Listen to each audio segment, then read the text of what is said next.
And welcome back to the Open Mic Broadcast Network, the radio guy, Dr. Mike Prince. We are joined by Coach Heiss Northern. Coach, we finally got here. Happy holiday season to you, sir. And we got a SWAC championship game to work out this week.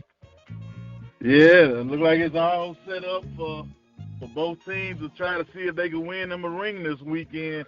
I hadn't checked to see what the weather going to look like over there in Tallahassee, but like I was telling one of the coaches, like, man, at the end of the day, if you win the championship, it don't matter what your record is. If you win it, you know, nobody asked the Patriots what their record was when they beat the Giants, when they beat the Patriots, when they went undefeated. Nobody even remembers what their record was. They just know they won the championship. So that's going to be a big feather in their hat if they can go to Tallahassee and pull it off. Absolutely. It's ironic that you mentioned that. When you look at it on paper, look at the quote-unquote experts, listen to the experts. To be quite honest with you, there is no way that Prairie View is supposed to even win this game, and some would even dare to say that Prairie View backed into this game. But however they got there, they are there. And it is ironic that on the day of announcing the all-conference teams, first and second team, FAMU has 13 players represented, and Prairie View has 2, both of them on the offensive line. And I guess that lines up from the start of the season, the Prairie View being picked 5. And no matter where they pick you, is where you end. It all matters, right?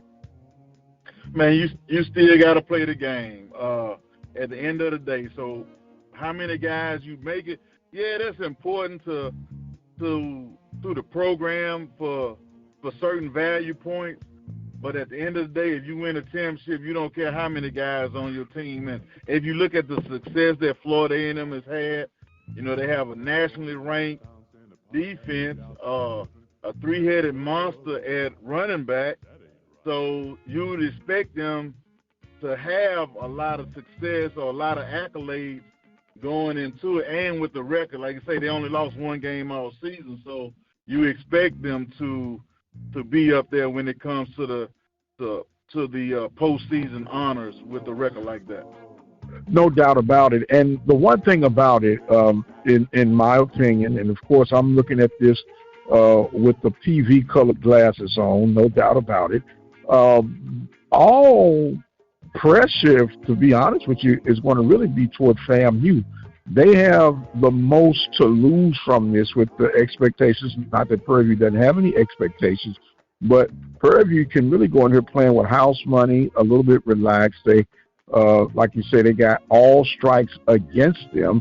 Then coming off this 45-7 defeat back in October, really, don't you use that for part of your game plan scheme, and dare I say even motivation if you need motivation for a championship game? I think one of the things that you can do is simply go back to the game film and ask the guys this one question. When they had success, were we doing what we were supposed to be doing, what we were taught to do, or were we doing our quote-unquote own thing, not reading your keys, not being physical, not playing with a high motor? And you can go back and show those things, like, okay, we correct these things. No matter how bad the score look, if we correct the small things, then the big things won't even matter, as they say. Like I say, I always tell guys, ants and mosquitoes kill more people than lions, tigers, and elephants put together. So the biggest thing is let's not kill ourselves with the small mistakes, the paper cuts. Don't bleed yourself to death. You got to go out there and do the things that you're supposed to do. And like I say, I keep going back to the Giants and the Patriots. If you go back and look, that season, during the regular season, the Patriots beat the Giants on the way to the Super Bowl. And I think the Giants came back and said, look, if we do X, Y, Z, we can beat this team if we see them again. And now Prairie View has that chance in front of them. Absolutely. We know that it's been a heated up, contested West, and some even dare to say that the West is weak in comparison to the East. And now I'm hearing this old complaining whining and moaning and groaning. Now this year it's Jackson State's turn. They're saying that they need to revisit divisions and should have the top seeds make it to the championship game. And I was on the show with Willie Simmons last year. He was talking the same things, and my answer was this: well, Simmons, if you just win the game you're supposed to win, you wouldn't be having this conversation. And here we are again. Do you think that it would be best to dissolve East and West for the Southwestern Athletic Conference? And if so, why?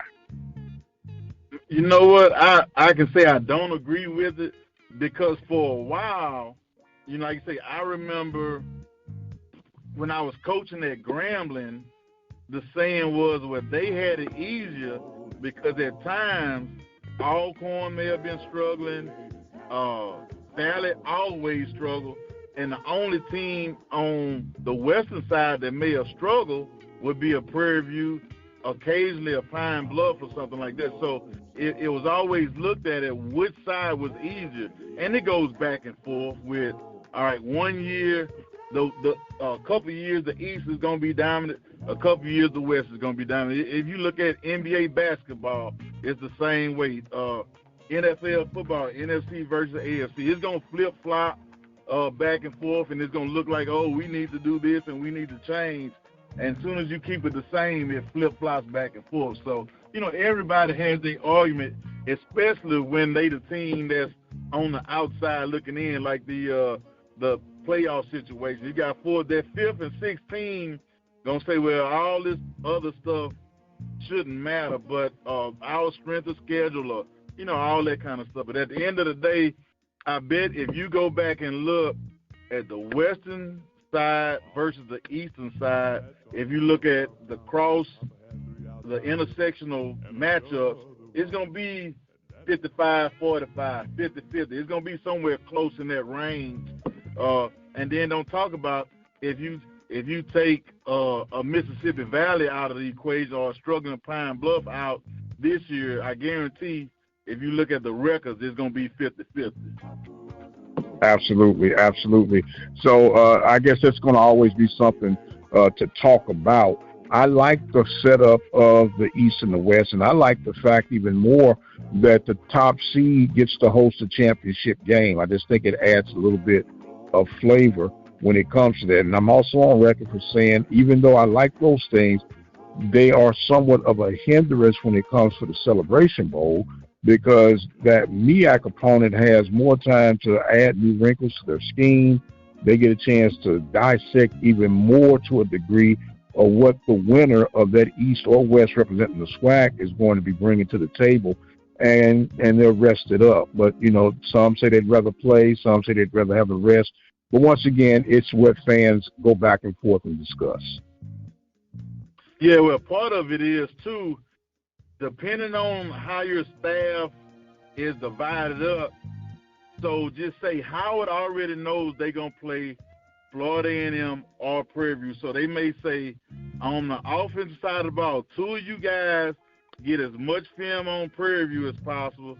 2 of you guys get as much film on FAMU as possible, and let's do a scouting report. Then they'll divide the defensive staff up. 2 of you guys take Prairie View, 2 of you guys take FAM, and let's just get us a basic scouting report and put it together, because it won't be that much advantage until a game is played, but they can get a few days ahead. And then you got to think, some of those schools, Howard is probably on the road doing some recruiting or being able to go watch some playoff games, getting a chance to put their feet on campus and doing some workouts as opposed to practicing. So it's a lot of things that go into it. But I don't look at it as that big of an advantage, because they have the extra time to do some scouting. So they may be doing some advanced scouting, and I'm pretty sure they're going to watch the game on TV, but it's not going to be to the level that they would put in on the week of the game, or if they knew well ahead of time exactly who they were going to play. Coach, that sounds like some advanced scouting. Do we need to check some ticket stubs and make sure that they're not, stealing signals, man? Well, I don't think it's going to be to that level. Hey, you know what? I was talking to a buddy of mine that worked at Texas A&M when Coach Sumlin was the head coach, and he said, man, they went on campus, found a kid that knew how to read lips, and had them watch a TV version of the game to try to see what they could pick up off of watching the game on TV and different things like that. So I don't know if Howard is quite that advanced, but they may well try it these days. Well, I really have my thoughts about that. I think that's just reaching too far. I don't care about all that, man. You still got to get out there and execute it, even if you know it's coming. And the bottom line is, Coach, you know what you can simply do? You got a little baseball background. Change up your signals. It's really that simple. Change up your signals and let's go on. I played baseball at Southern for Roger Cato, and he never changed his signal. He say even if we were playing against somebody that coached or played for him, he kept the signals the same 9 times out of 10. He say at the end of the day, we got to execute. And sometimes he was just say if he put on the hit and run and the guy don't swing at the first pitch, he would get irate and he would say, hit and run and you better swing the bat. He might say, hey, you still on the first pitch. They still got to throw you out. And 9 times out of 10, when he said that, guess what? The pitcher's going to throw one in the dirt, and we going to have success. So it still boils down to execute. Like guys will tell me, Coach, they know what we're doing. That is fine and dandy. We still have to execute. If you watch good, no matter what team, like I say, the best high school teams in the country run the same plays over and over again. The best college teams in the country run the same plays over. They may change the formation, but they're going to run the same plays. Like I say, if you're a fan of X, Y, Z and you watch them play, you should know what they are going to do in certain situations with a small wrinkle here and there. But you're going to see the same thing over and over again because you have something that you can hang your hat on when time gets tough. No doubt about it. And, it's all about, running, tackling, catching, throwing, and execution. So when the dust settles, come what may, you still got to stop me.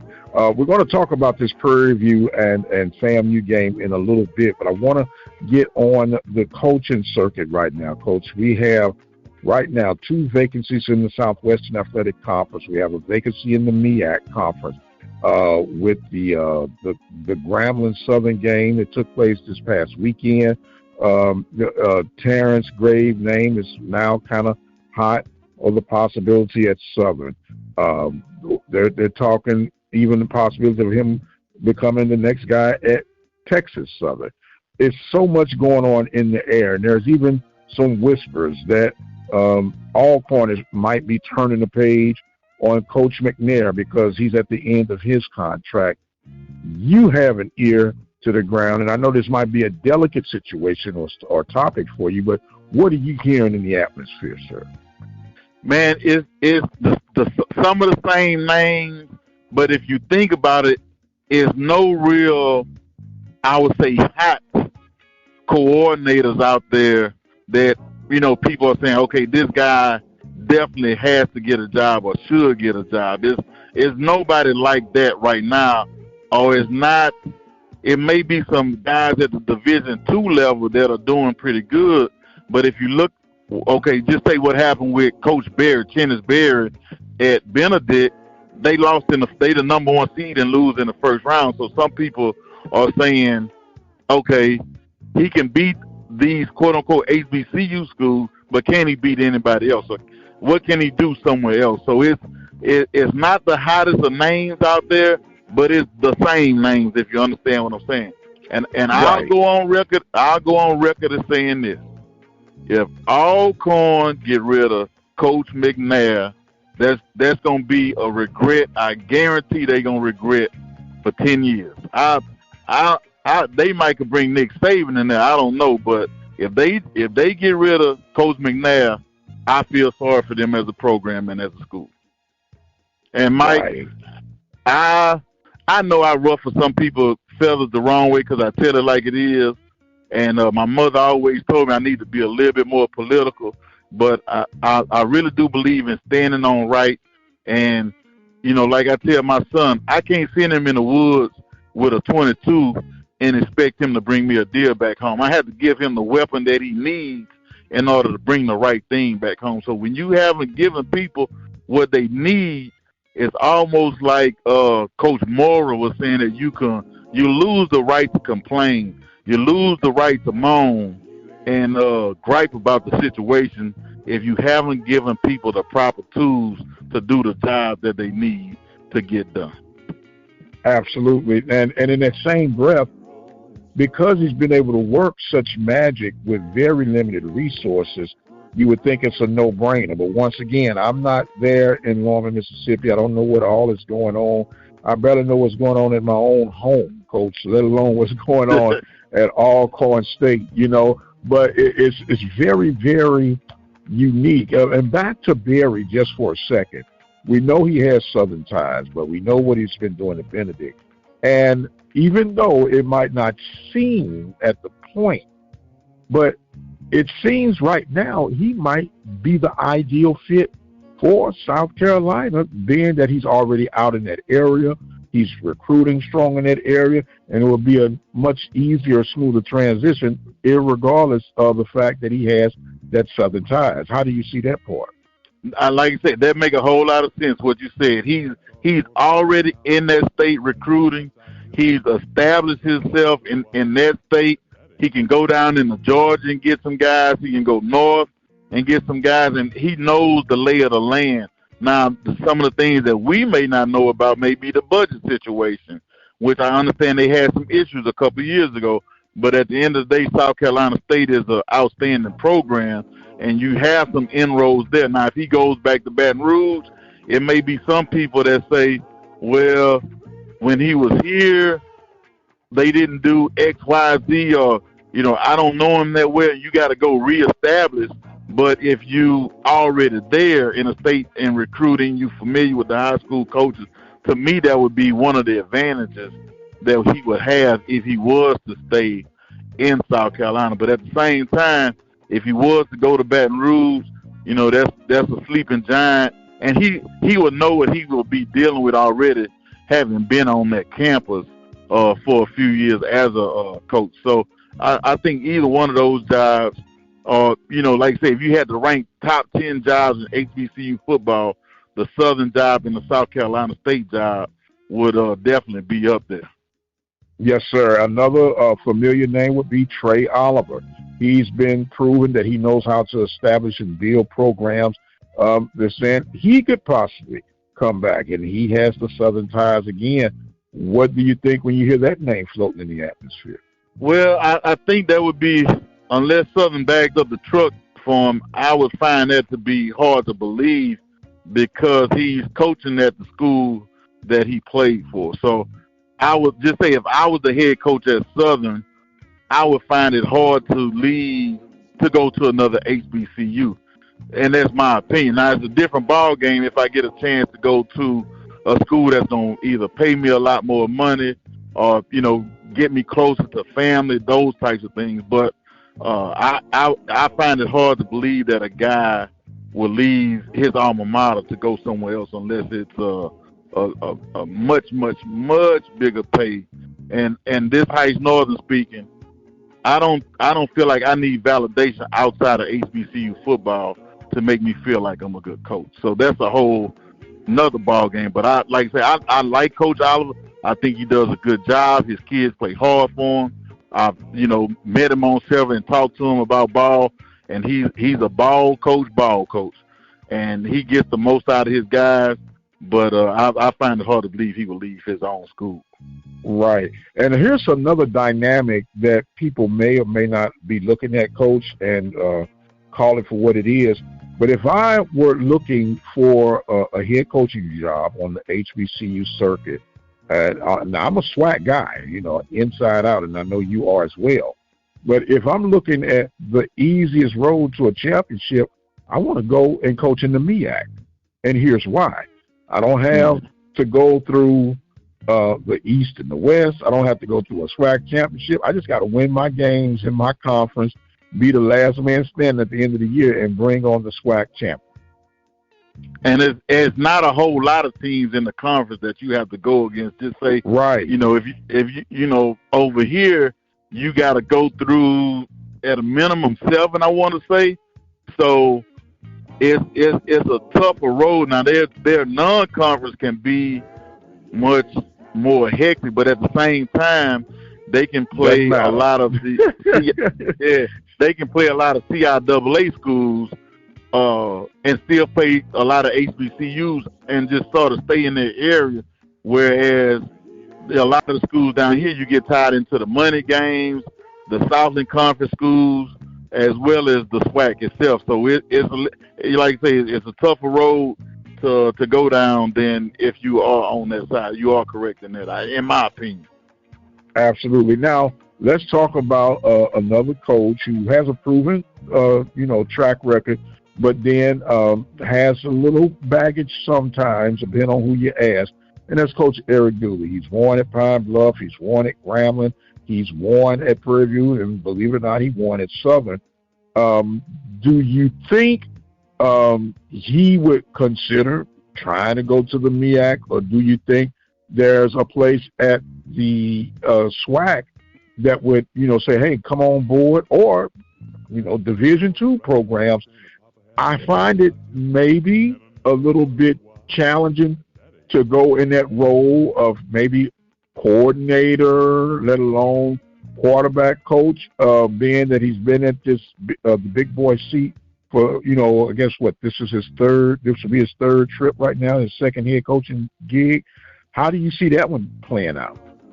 Well, I know with Coach, a lot of his family is based in Louisiana, so he may go the route of, okay, let me see what head coaching job's going to come open first and go from there. Head coaching jobs maybe in the South, Texas, Louisiana, Mississippi type of places, maybe even Pine Bluff down the line. Or he may say, let me go and be a coordinator somewhere where I don't have to move too far, can still make a good, decent living, and see if I can, reignite my name, or rejuvenate my name in the college football world, and see what else may come about. Or he may say, a lot of people are going to know who he is in some of the, just say maybe some of the Power 5. Somebody may say, okay, Coach, you've been a head coach, you had good offenses. Why don't you come be an analyst here for a year or two? And then after that time period, as serving in that outside of HBCU football, people gonna think he's a genius.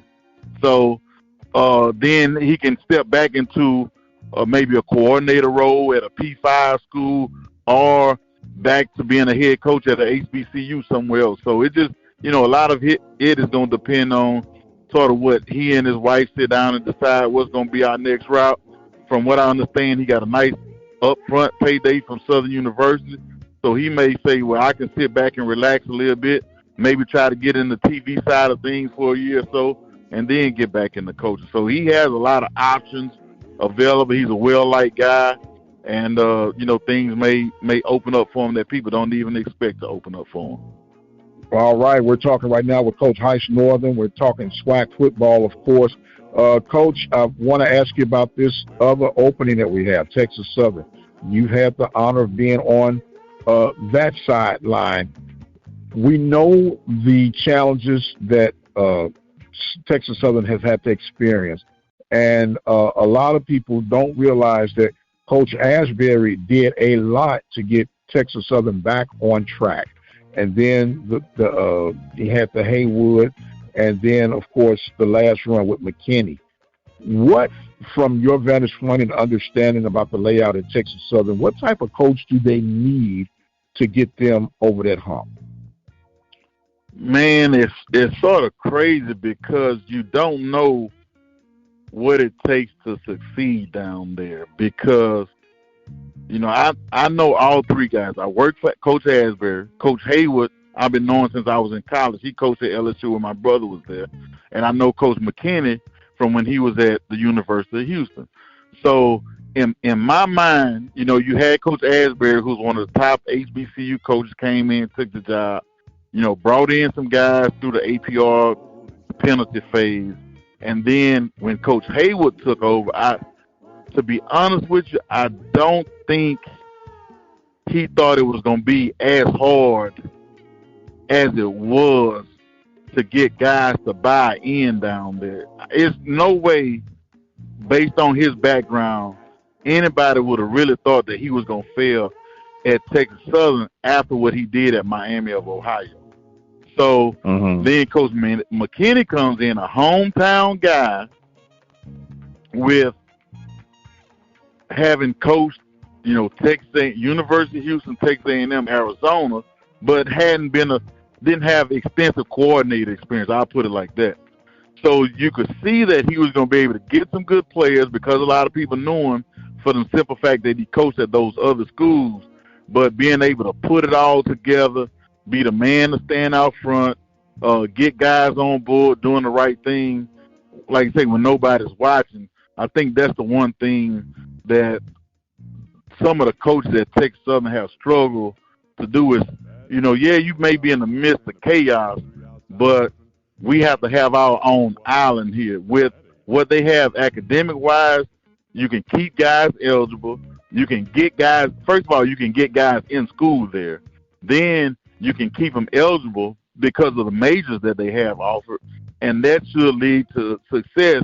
But at the same time, you got to get them jokers into showing up to workouts on time, showing up to film sessions on time, not getting caught up in the inner city blues, as we used to say sometimes. You can't worry about the fact that you might see police chasing somebody across campus. You can't worry about the CUNY home. You can't worry about the shootings or having to lay down on the practice field. You know, we have to have laser-like focus if you're coaching at Texas Southern. That's the hardest part of the job. Like I say, I've been doing all three of those guys, and no way would I have thought that all three of those guys would not have had success. Okay, so do you think it's going to take a guy who has some experience, or do you go reach in the well and try to get someone up and coming? I think you have to go sort of up and coming just because of the energy that it's going to take to be around that program. That, like I say, that's one of the programs where either you got to be a dictator or you got to be the nicest coach in the world. It can't be, in my opinion, there's no in between at a place like that. You have to have those guys scared that you may show up at any moment and willing to do anything to get them to do the right thing, or you just have to be a charmer, get guys there, and then once they get there, they'll buy in just because of the fact. You know, sometimes guys just get tired of losing, and they'll say, hey, man, we got too much talent to be losing at a place like this, and we're going to win some games. And then you get the locker room to buy into, man, this losing stuff over with, guys. We gotta make some sacrifice to get to where we want to be. Okay, and that comes with, I guess, the character of the guys that you bring into the program to try to build them up. And so it's always some interesting factors. Everybody has their own unique situations that they have to overcome, and this is just simply a part of that being laid out. Talking right now with Coach Heiss Northern, our football guru. Coach, I got this question I'm tempted to ask you, man, and I might as well get it. They say if you think it, you might as well ask it, right? Yes, sir. My question, do you feel that the season and the weather is right for perhaps a Coach Heiss Northern to look into the realm of coaching again? Man, you know something? Sometimes I think about it, and then other times not so much. I tell you what, when I went to the Bayou Classic, and because I've been doing some other things, I had a chance to go to quite a few football games this fall. And, you know, like I tell my wife, sometimes when I'm around and I hear the bands playing and I have my kids with me at a game, I want to get back into coaching. And other times when I hear pardon my French, some of the ignorance that people say to coaches and players, I don't miss it at all. And I'll tell you something I did after the Bayou Classic. So, I was fortunate enough to get down on the field. I had my daughter down there at one time of the game, and then my son was able to come down with me closer to the end of the game.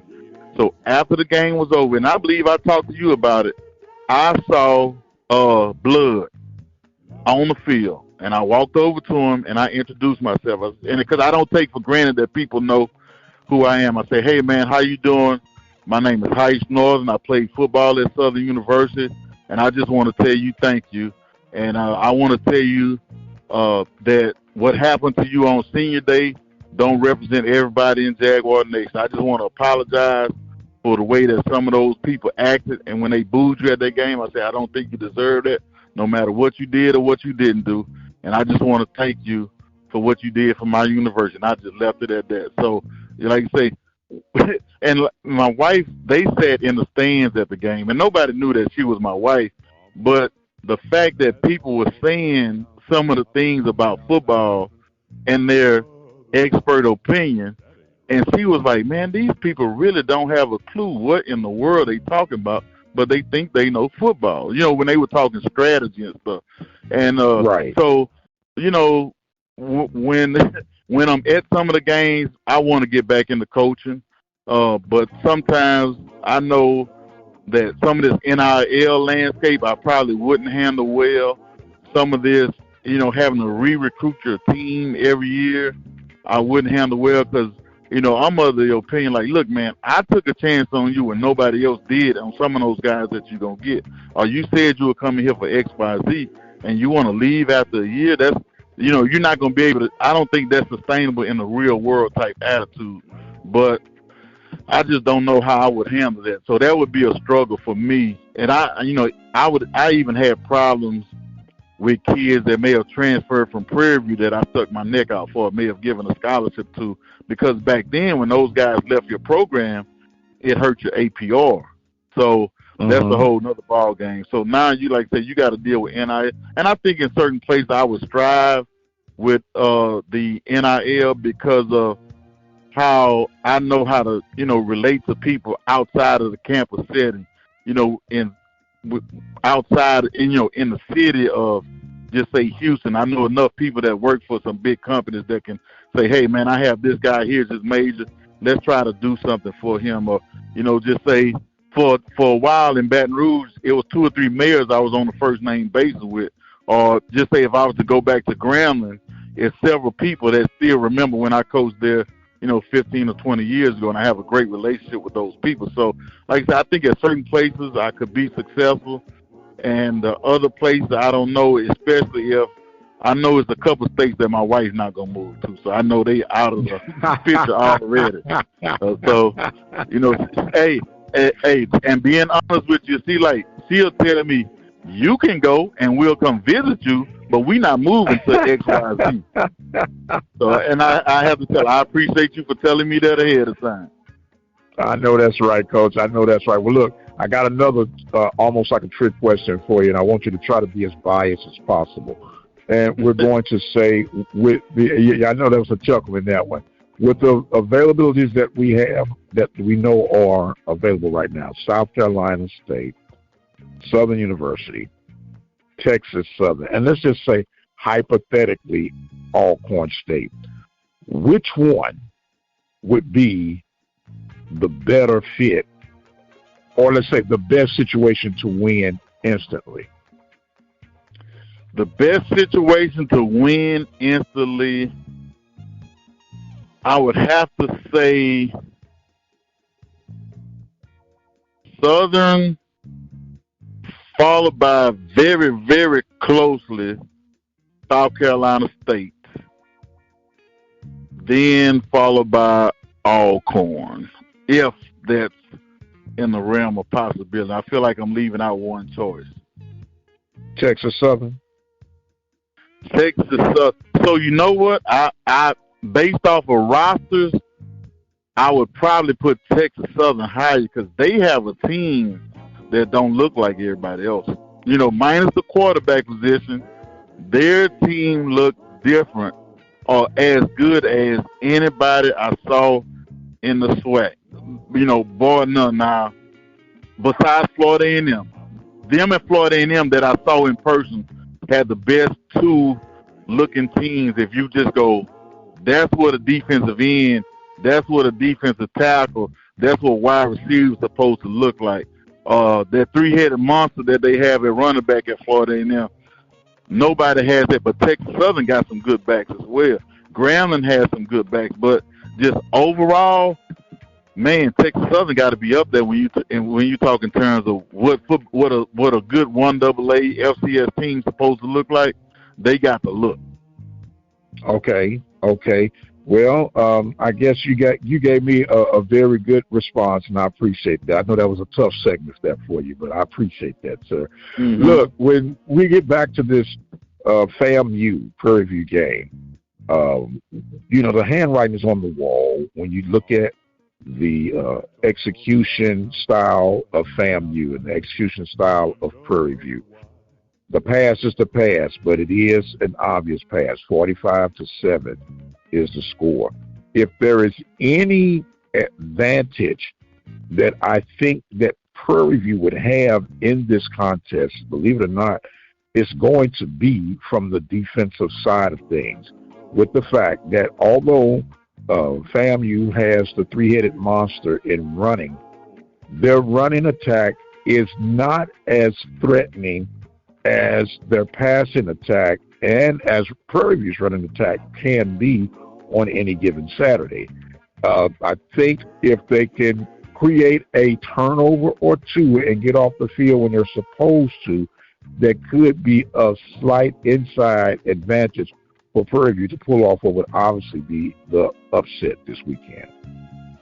Yeah, I would agree with you on that. Minus, like I say, all right, so I checked the weather. It's supposed to be about a 70% chance of rain there. So I know Prairie View's backs are more speed-based backs.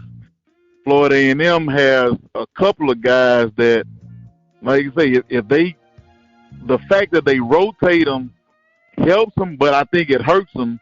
And I can't think of the kid named the big running back.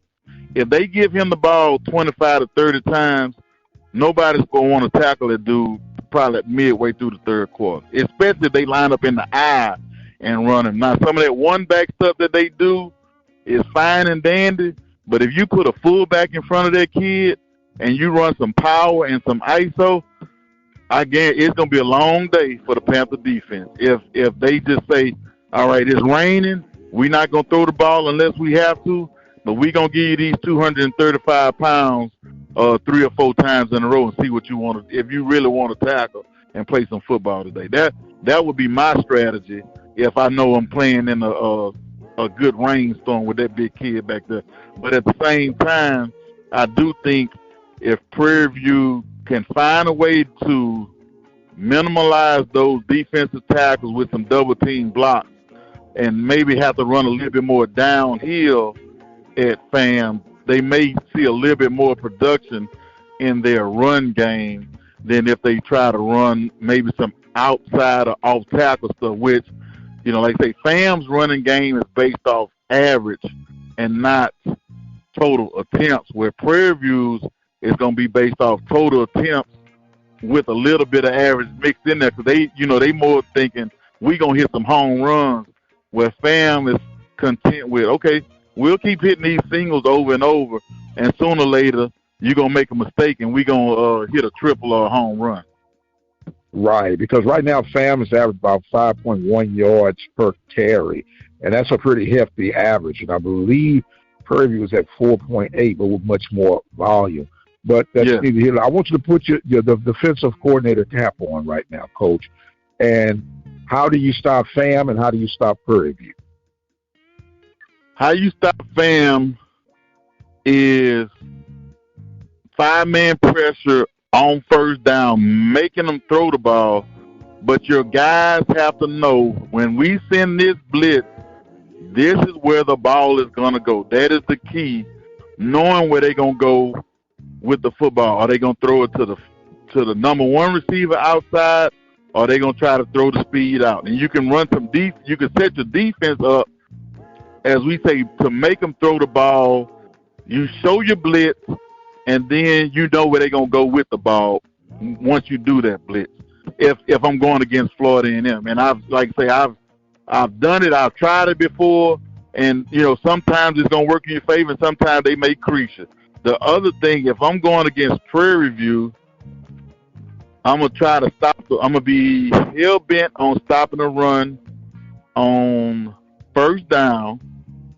Then on second and third down, it's gonna sound crazy, but I may go with my 3-man defensive line and zone blitz the mess out of you, because in my opinion, Conley doesn't do a great job of reading defenses when he sees a 3-man front. When he sees multiple guys on the back end, what we call it, you could play what we call Tampa, where you got a guy in the middle of the field and you playing coverage and you cover the flats real well, or he may see a lot of what we call overload blitzes, and I'm gonna blitz him from his right hand and make him scramble to his left hand, because in my opinion, he doesn't do a good job of flipping his hips and throwing the ball. So he gonna see blitzes from his right hand all day if I'm going against him. Okay, very good. I'm liking this. Well, now it comes time, Coach. I got to put you on the spot for the final time, man. Do you dare pick a winner in this one?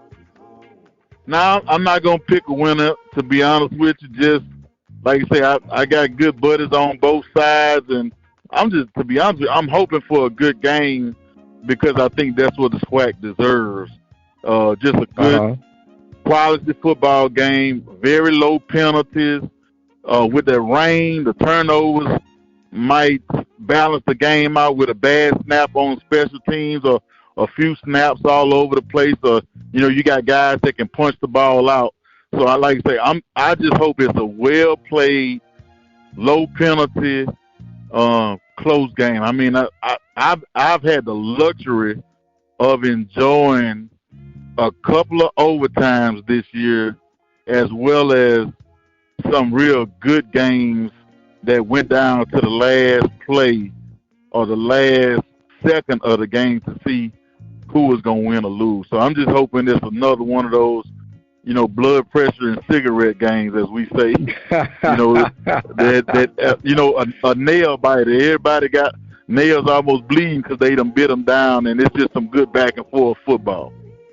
Yes, sir. Well, Coach, I want to say thank you, man, for being a part of this team all season long, man. It's been very enlightening, enriching.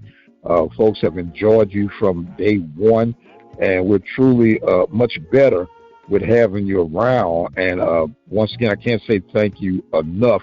And I want to give you some closing thoughts and comments as we get ready to wrap this segment up leading to championship week. Man, Mike, I tell you what, I have thoroughly enjoyed myself, just from being able to sit around and talk about football and being comfortable enough to talk about it, express myself, get the right questions. Like they say, it's easy to dunk when you get a good alley-oop or a good assist. So thank you from that end. And I tell people this, and I was thinking about this the other day. The most pressure that I have ever had as a coach in my life, I felt like, was when I was at Prairie View and we went to play Alabama A&M for the championship. At that time, the game was being played in Birmingham. Mm-hmm. So, man, like I say, people were so excited. It was cold and raining that week up in Alabama. Yes, sir. Yes, and just being around the hotel, I'm getting chills sitting down thinking about it right now, but just walking around the host hotel and, just having people, come on, Coach, we need this. Hey, Coach, we got your back, all that type of stuff. And just seeing how happy the Prairie View fans were when we did win the game. But like I said, because I felt like we had the pressure of all those guys that played when they wasn't winning the game and wasn't even coming close to winning. So I felt like we had that pressure I feel like I had it on me because we were known as a defensive team. Then I also felt like we had the pressure of the guys that helped get the program turned around, and we had that on our back. So, and at the same time, I was up for the head coach's job, ironically, at Southern during that same time period. So it was a whole lot of pressure, I feel like, on me and myself, and just the fact that when we won, having my family there, that was like one of the biggest moments of my life. And hey, I can still remember the huddle call when Anthony Beck came off the edge, him and Quentin Spears, and caused the fumble to get us the ball back to win the football game. And the crazy thing about it, Beck wasn't even supposed to go on the blitz. He said, "Coach, I owe you one." Now, this is no lie. So we played New Mexico State, maybe the second or third game of the year. Beck went on the blitz and missed the tackle, and we lost that game 21-20, I think. So he was supposed to check out of the blitz, and somebody else was supposed to go. And he said, "Coach, I knew they wasn't going to get me, and I felt like I owed you that." And like I say, it just happened. And, man, I like to say, it was over Miami week. I'll never forget that play call a day in my life. And we got back there and made their quarterback fumble the ball. Once again, and we blitzed from the quarterback's right-hand side to make him go left. And that's how we sacked that joke and got the football out. But, man, that was a great day in my life. And, man, the pressure never, like I say, it was a privilege to have that pressure, but I never felt as much pressure as I have in my coaching life, to be honest with you. Well, as an alumni of that very cold day of December 2009, I want to say thank you. And it was an honor then and an honor now. And being a survivor of the 0-88 deal, you're talking about a burden being lifted more than what people could ever imagine. And I try never not to let these episodes or interviews be about me, but when I saw the opening of that new stadium, and now I was one, I still miss old Blackshear Stadium, the original, and that Joker, it was nothing like it, man. That place get the rocket, man, and that whole place would rock back and forth. But the tears of not arriving, but surviving, if that makes any sense to you, Coach, because when you've been at the absolute bottom and you get here, and that's why it baffles me and infuriates me, to be quite honest with you, that, we're talking about a program that has been involved in the SWAC championship now the last 2 out of 3 seasons, and people are not coming. But I won't even, and we're having a good moment right now. I'm not going to taint that right now. But, it's just to see it all come together, man, it's just something awesome, something beautiful. And you are forever a part of that at PV Nation, man, and I thank you for it, and I consider it an honor and a blessing, as well as a privilege to be able to communicate with you, man, and that you answered my call. And so I say thank you for that. I do, truly do. And once again, he didn't give us a pick, folks, but he did say someone's going to win. So maybe he'll give us a pick when it comes to the MEAC SWAC championship game. You give us one then, Coach? I definitely will. All right. He is Coach Heist Northern, our football guru here from the Open Mic Broadcast Network. I am the radio guy, Dr. Mike Prince. Thank you guys so much for joining in with us. Don't forget you can follow me on X at the Mike Prince Show. Subscribe to our YouTube channel at the Open Mic Broadcast Network. And until the next time, you guys be blessed, and we'll see you on the other side.